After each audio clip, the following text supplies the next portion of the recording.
শুধুমাত্র একটাই কথা, প্লিজ কেউ কাউকে ছেড়ে দেয় না।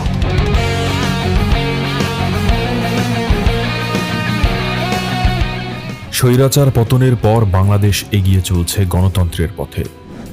সেই গণতান্ত্রিক যাত্রার নতুন অধ্যায় শুরু হচ্ছে ঢাকা বিশ্ববিদ্যালয় কেন্দ্রীয় ছাত্র সংসদ ডাকসু নির্বাচনের মাধ্যমে।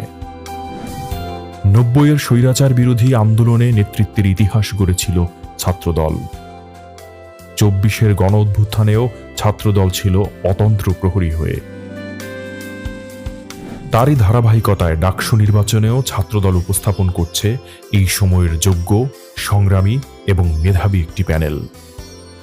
ছাত্রদলের প্যানেলে যারা রয়েছেন: ভিপি পদপ্রার্থী হিসেবে আবিদুল ইসলাম খান, জিএস পদে তানভীর বাড়ি হামিম, এজিএস পদে তানভীর আল হাদি মায়েদ।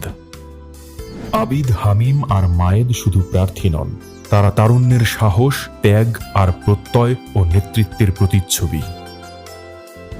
জুলাই আন্দোলনের আহত মুখ সঞ্জিদা আহমেদ তন্নির সম্মানে গবেষণা ও প্রকাশনা বিষয়ক সম্পাদক পদে কোনো প্রার্থী ঘোষণা করেনি ছাত্রদল।